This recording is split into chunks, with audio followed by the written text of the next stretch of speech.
Assalamualaikum warahmatullahi wabarakatuh. Sebelumnya perkenalkan nama saya Firjanisa Putri, NPM 2123139. Saya dari kelas 21 Ang 21. Di sini saya akan menjelaskan tentang membangun informasi penjualan pakaian berbasis web pada toko Multimart menggunakan metode Extreme Programming.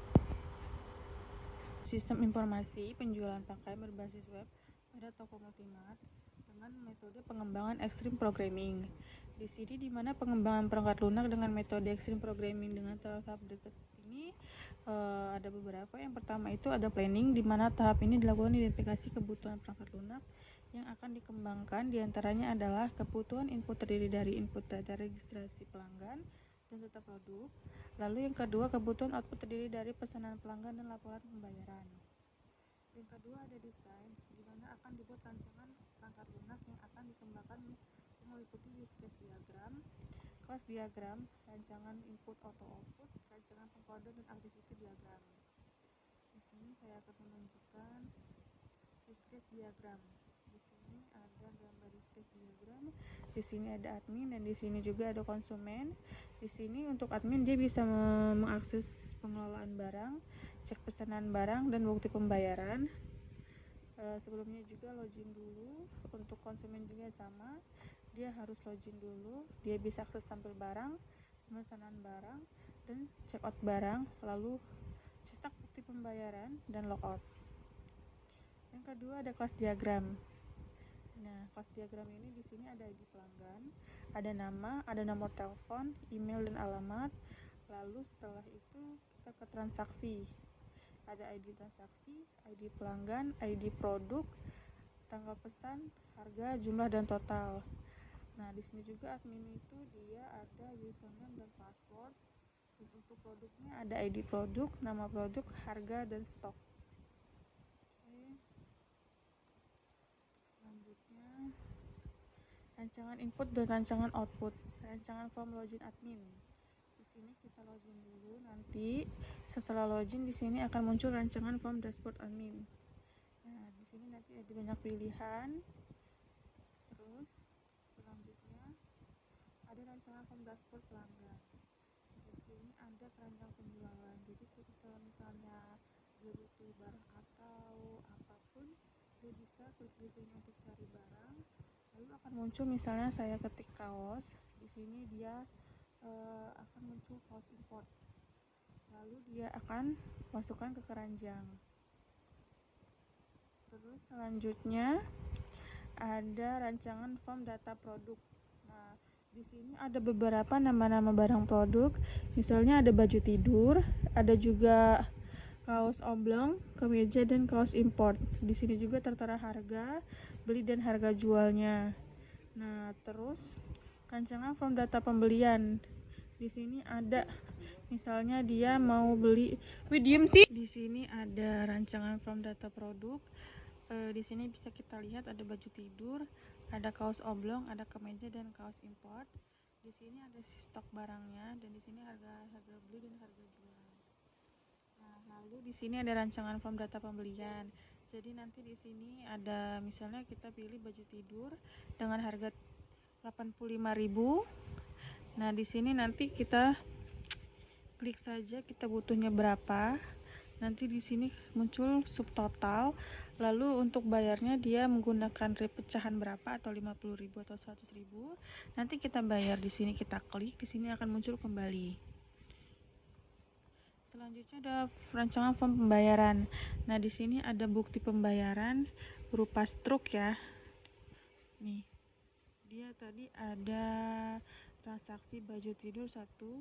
Terus itu di sini dengan harga 85.000. Lalu di sini dia membayar dengan uang 100.000 dan kembalinya 15.000. Oke, rancangan form laporan. Nah, di sini ada nih form laporannya nih.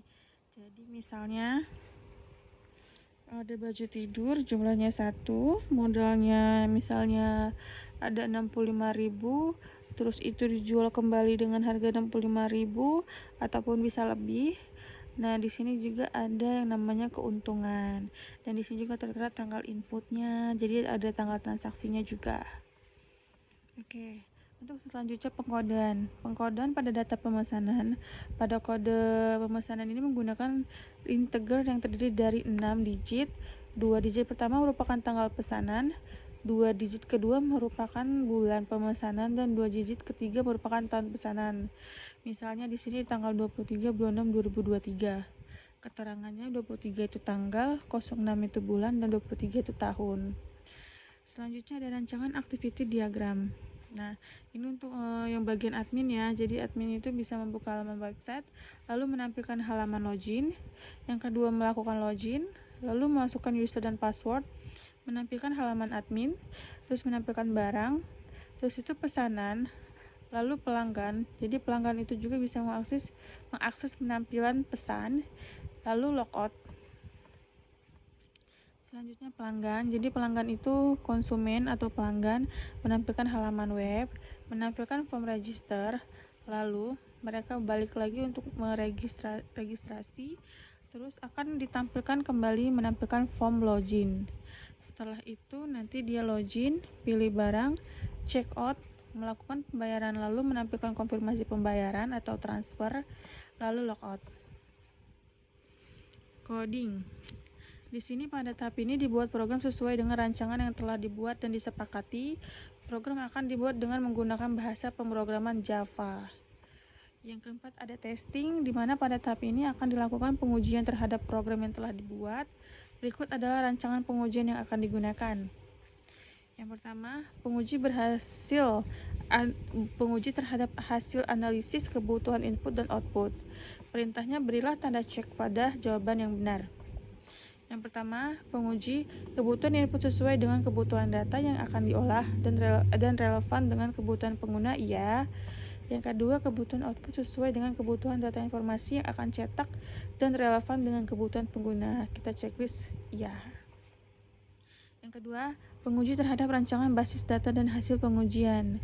Di sini yang pertama, tabel dan isinya sesuai dengan kebutuhan input dan output. Di sini kita checklist ya. Yang kedua, setiap tabel berisi primary key dengan benar. Kita checklist ya. Yang ketiga, derajat relasi antar tabel sudah benar sesuai dengan ketentuan basis data. Itu kita checklist ya. Pemasangan kunci relasi sudah benar sesuai dengan derajat relasi. Kita checklist.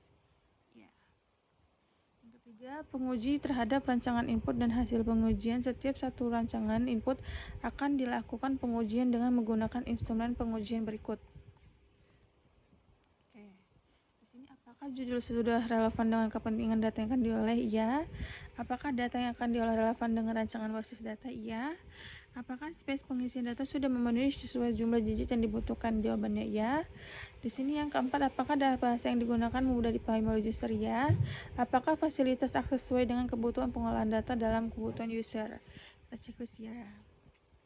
Dan selanjutnya yang keempat, pengujian terhadap rancangan output dan hasil pengujian.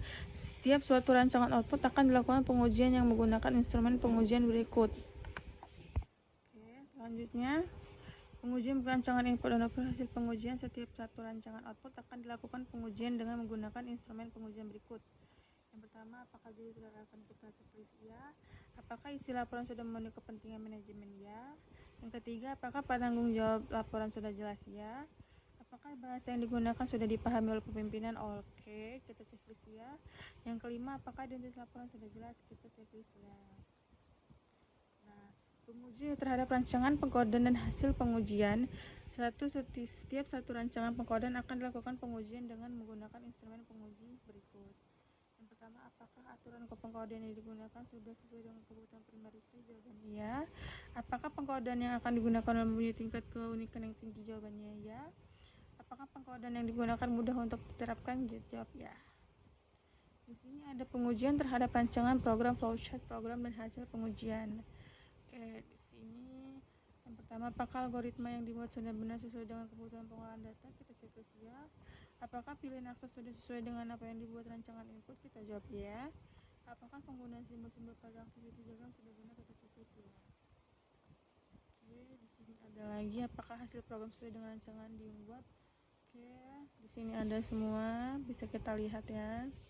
Nah, tahapan dalam XP adalah ada 4, sehingga pengembangan perangkat lunak dengan menggunakan metode extreme programming berhenti sampai di sini. Di sini saya akan menunjukkan programnya. Nah, ini programnya. Oke, sebentar, dashboard.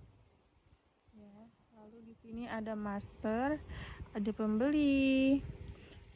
Nah, di sini ada data pelanggannya. Terus kita balik lagi untuk barang. Nah, di sini ada data barangnya yang tadi saya jelasin. Ada baju tidur, ada kaos oblong, ada kemeja, dan ada kaos import. Di sini ada mereknya. Nah, di sini juga ada stoknya. Ada stok, di sini ada harga beli, di sini juga ada harga jual. Jadi kita di sini tahu berapa keuntungan kita nanti. Selanjutnya kategori. Nah, di sini kategorinya ada baju dan celana. Oke. Nah, di sini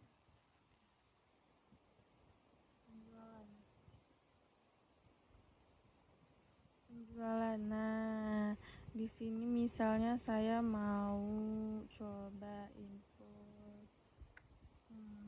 kemeja.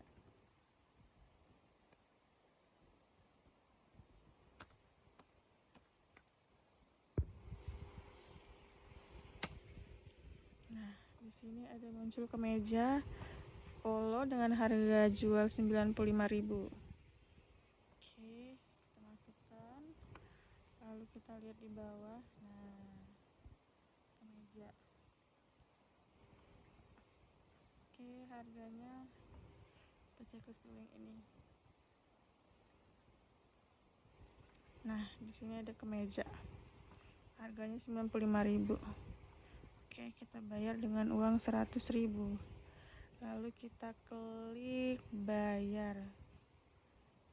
Oke. Nah, nanti di sini ada total kembalian. Oke, saya coba.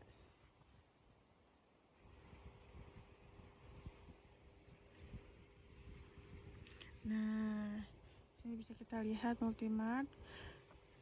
Ada tanggal dan ada jamnya. Oke, di sini ada nama kasirnya dengan nama barang kemeja. Jumlah 1 total 95.000. Total 95.000 dibayar dengan uang 100.000, kembalinya 5.000. Oke, kita kembali lagi. Nah, di sini ada yang namanya laporan penjualan. Nah, di sini ada beberapa laporan penjualan saya di bulan November. Kita coba cetak hasilnya. Oke, kita download. Tunggu sebentar. Kita klik yes. Nah, di sini ada laporan penjualan November. Di sini tertera tanggal inputnya. Di sini ada totalnya. Oke. Siap. Oke. Sekian dari saya. Apabila ada salah-salah kata dan perbuatan, saya minta maaf. Saya akhiri. Wassalamualaikum warahmatullahi wabarakatuh. Sekian penjelasan dari saya tentang membangun sistem informasi penjualan berbasis web pada toko Multimart. Apabila ada salah-salah kata, saya mohon maaf. Saya akhiri. Wassalamualaikum warahmatullahi wabarakatuh.